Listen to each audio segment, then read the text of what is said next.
Oke, assalamualaikum teman-teman. Langsung aja, saya akan memberikan ilmu sama teman-teman bagaimana tips-tipsnya ya. Tips-tipsnya kalau kita ingin mencari tukang servis yang terpercaya. Terpercaya atau tukang servis yang bisa membantu kita tanpa ada rasa keraguan di diri kita. Di sini ada saya akan kasih beberapa tips buat teman-teman, kurang lebih ada 6 yang udah saya ada 9 8 tips ya yang udah saya catat. Semoga teman-teman bisa mengaplikasi bisa praktek ya, dan teman-teman nggak ketipu ya sama oknum-oknum yang tidak bertanggung jawab.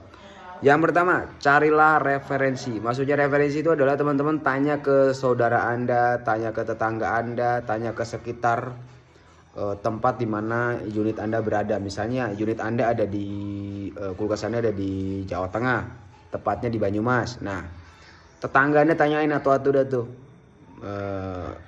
tukang servis mana yang bagus, yang terpercaya, yang bagus, yang harganya hemat, kemudian bertanggung jawab, dan sebagainya. Jadi Anda yang pertama adalah cari referensi di tempat sekitar unit yang bermasalah. Jadi jangan main caplok aja, jangan main panggil-panggil aja ya. Apalagi ya seperti itulah teman-teman.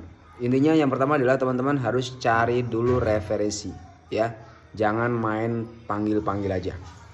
Yang kedua, periksa review di online. Cari reviewnya di online. Misalnya dia punya Google, dia punya Facebook, dia punya YouTube, dia punya TikTok dan sebagainya. Sosial medianya lah ya. Cari referensinya. Misalnya Anda udah klik nih sama si A, cari referensinya terkait dengan sosial medianya. Apakah bintang 5, bintang 4 atau bintang 1. Ya, kalau misalnya bintangnya banyak, nah itu mungkin bisa dipastikan atau ada kemungkinan besar dia bisa dipercaya. Itu yang kedua. Yang ketiga, cek sertifikatnya. Ini opsional ya, saya juga gak punya sertifikat. Sertifikat itu kayak ijazah ya, atau kayak semacam tanda bukti bahwa si A ini dia bener-bener tukang servis ya, bukan oknum atau bukan orang yang menyamar atau orang yang tiba-tiba jadi tukang servis, bukan. Jadi dia adalah orang yang bersertifikat ya. Seperti itu ya teman-teman ya, sertifikat. Entah itu dia CV, entah dia PT, entah itu dia punya semacam sertifikat kelulusan di mana gitu. Biasanya kan ada. Itu yang ketiga. Yang keempat, periksa pengalaman. Maksudnya tentang pengalaman tukang servis. Biasanya pengalamannya di berapa hari, bulan, tahun gitu. Ada yang setahun, ada yang 2 tahun, ada yang baru beberapa bulan, ada yang udah puluhan tahun. Biasanya semakin lama semakin mahir. Sama seperti orang belajar ya, semakin lama dia belajar pasti dia akan semakin mahir. Itu yang keempat. Yang kelima, tanyakan tentang garansi. Lah ini penting teman-teman. Ini penting banget. Jadi setiap orang nyervis ya, atau Anda beli unit baru, Anda beli motor, Anda beli kulkas, ada ke tukang bangunan juga ya. Itu biasanya ada garansinya ya. Pastikan bergaransi. Jangan yang nggak ada garansi. Kalau nggak ada garansi gimana maksudnya? Kita udah keluar uang 1 juta jebret. Kita udah keluar uang 1 juta. Misalnya 1 juta atau mungkin 200.000 lah. Tahu-tahu hari kedua udah nggak dingin lagi si kulkasnya. Siapa yang rugi? Ya. Siapa yang rugi? Teman-teman yang akan merugi. Jadi kalau bisa, bukan bisa sih, wajib ya. Kalau bisa cari yang bergaransi. Ya, kalau nggak garansi, saya rasa mundur aja teman-teman. Jangan diklik orang itu. Ya. Selanjutnya periksa harga. Nomor 6 ya, periksa harga. Maksudnya Anda bandingkan antara tukang servis A, B, C, D, F, G yang Anda klik ya. Bandingkan mana yang harganya lebih pas di Anda ya. Kalau harganya kira-kira terlalu mahal banget, tinggi banget, Anda bisa pertimbangkan. Tapi kalau harganya terlalu murah banget, Anda juga harus ragu ya.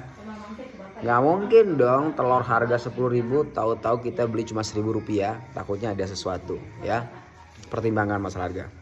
Selanjutnya, poin 7, cek komunikasi. Maksudnya gimana? Apakah si A ini yang Anda sudah klik ya, apakah dia fast respon atau slow respon?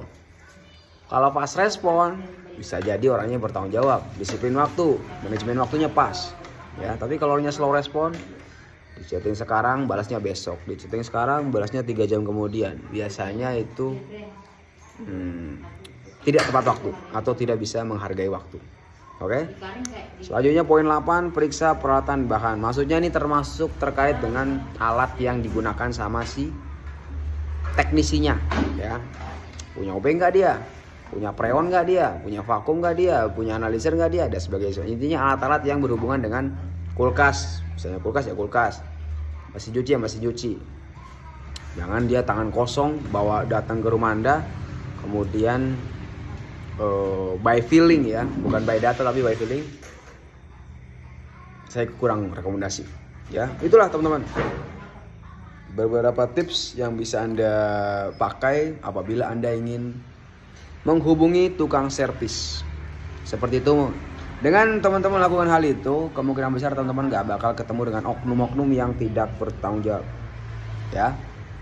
Tetap semangat, tetap belajar, dan tetap waspada. Banyak oknum di luar sana yang tidak bertanggung jawab. Ya, semoga bermanfaat. Assalamualaikum warahmatullahi wabarakatuh. Bye.